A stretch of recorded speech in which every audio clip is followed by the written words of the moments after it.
In the name of God, amen. Please be seated.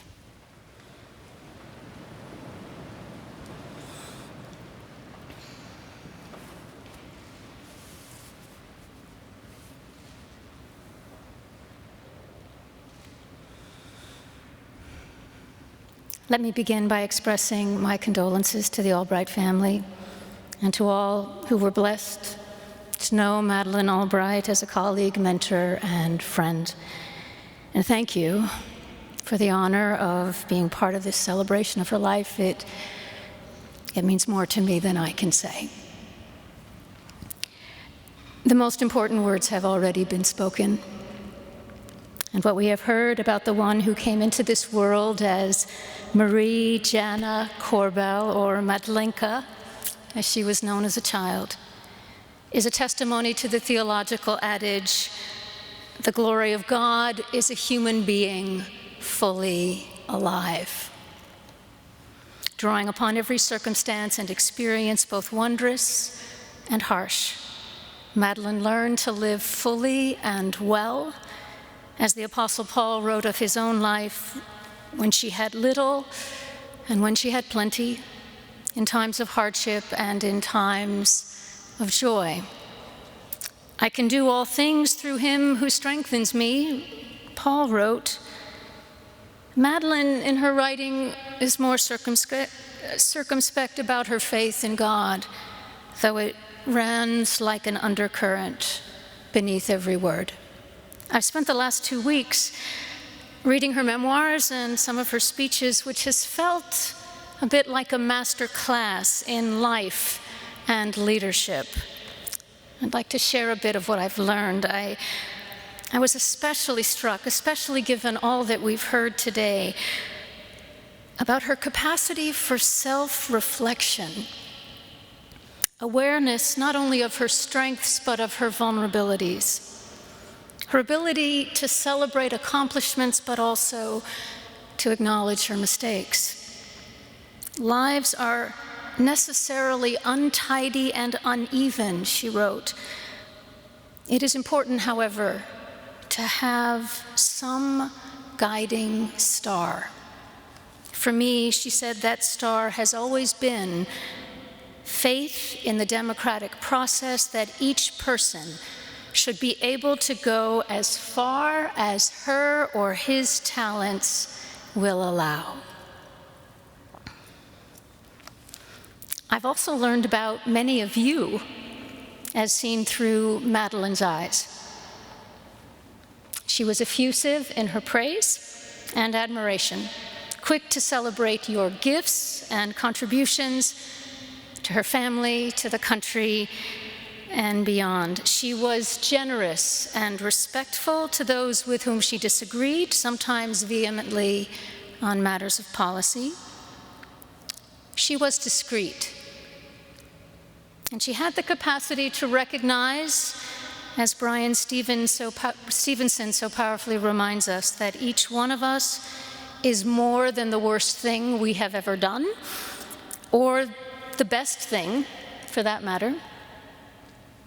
We are all more than how we present ourselves in public or how we are perceived by others. We are more than a given role in another person's life, more than our opinions on a certain issue, and certainly more than our affiliation in political party, faith tradition, nationality, or whatever else might serve to separate us from one another. And she clearly honored that complexity and breadth in everyone. Never once in her writings did she describe herself as a godly person, but as I read, I kept thinking about words from the Benedictine nun Joan Chittister, who writes, "The godly are those who never talk destructively about another person, in anger, in spite, in vengefulness, and hear this, and can be counted on to bring an open heart to a closed and clawing world." And she goes on, The holy ones are those who live well with those around them. They are just, they are upright, they are kind. The ecology of humankind is safe with them. The ecology of humankind was safe with Madeleine Albright. Of course, she had strong words for those who, in her estimation, abused their power and caused others to suffer, most especially for those on the world stage whose actions adversely affected millions, and she did all in her power to defeat them. Speaking of power, Madeleine wrote that her political career began when she served on the board of trustees at Beauvoir School, the early elementary school here on the Cathedral Close. In life, one thing leads to another, and in Washington, one personal recommendation does too. She writes of her time on the Cathedral's leadership board, known as the chapter, during a time when this nave was being expanded. And at the service, when this expanded nave's cornerstone was being laid, she apparently read a lesson from this pulpit, tasting a bit, she said, of her childhood dream of becoming a priest, though the Episcopal Church had yet to ordain women.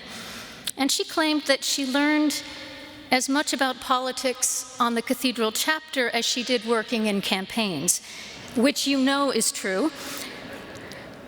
But I dare say she also learned as much about faith in the political arena as she did in church, because that is where her faith was lived. I'd like to dwell a bit longer on Madeleine's understanding of power. By way of illustration, though, let me share a moment seared in my memory that some of you may also recall. It was on the day of President Obama's second inauguration, and we had gathered at St. John's Church, Lafayette Square, for a private prayer service for the President and Vice President and your families, and other sundry invited guests. I don't know if Madeleine was there. The preacher that day was Andy Stanley from North Point Church in Atlanta. And he stood at the pulpit and he looked at the president and then he looked at all of us and he asked, "What do you do when you know that you're the most powerful person in the room?" We've all been that person, he said. Parent, president. And the question is, what do we do when we know? What do we do with that power? Good preacher that he was, Stanley reminded us of the night Jesus of Nazareth shared a final meal with his disciples before his arrest and execution. Clearly, he was the most powerful person in that room, and he assumed the role of a servant, washing his disciples' feet. For Madeleine Albright, power was an essential tool for making things happen. She felt called to positions of authority and influence and actively pursued those positions unapologetically and astutely. The chapter in which she describes lobbying behind the scenes to be President Clinton's choice for Secretary of State ought to be required reading for every woman aspiring to leadership anywhere. Sheer brilliance. She relished being the most powerful person in the room, and she used her power in service to others and to empower others. We've heard that over and over again today. When she needed to take on the world's biggest bully, she did, unflinchingly on the exterior, no matter how she felt on the inside. And when she needed to hold back or to pivot or to compromise, she did that too, mastering the art of what our presiding bishop describes as standing and kneeling at the same time, which is to say, being strong in conviction and humble in spirit. And she was also aware, as we all are, that with increasing positions of power, one's mistakes become more costly. And her mistakes grieved her, as did her failures. But she was determined to learn from them and carry on. I'd like to close with a nod toward the mystery of the eternal consequences of our lives, acknowledging the ancient human intuition embedded in all faith traditions that there is, in fact, another realm beyond this life. Now, I'm still on this side of death myself, like all of you, so I know as much about it as you do. But I believe in it because of what connects us in this life to that other realm, those moments when we feel the power of transcendence and grace, of peace surpassing understanding, of unconditional love, and of faith as the assurance of things hoped for and the conviction of things unseen. And the best way to prepare for that other realm is to live fully in this one, to cherish life until the time comes for us to let it go, and to do what we can to make life better for others. So let me leave you with Madeline's closing words from Prague Winter, her exploration of her Jewish heritage and the cataclysmic events that shaped her early childhood. As you can imagine, she cited many examples of cruelty and betrayal in that heartbreaking book. But she writes, "They are not what I will take with me as I move to life's next chapter. In the world where I choose to live, even the coldest winter must yield to ancient agents of spring, and the darkest view of human nature eventually find room for shafts of light." And she concludes with this: "I've spent a lifetime looking for remedies for all manner of life's problems, personal, social, political, global. I believe that we can recognize truth when we see it, just not at first, and not without ever relenting in our effort to know more.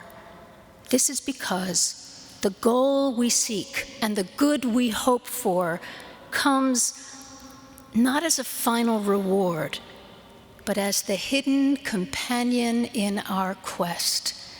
It's not what we find, but the reason we cannot stop looking and striving that tells us why we are here."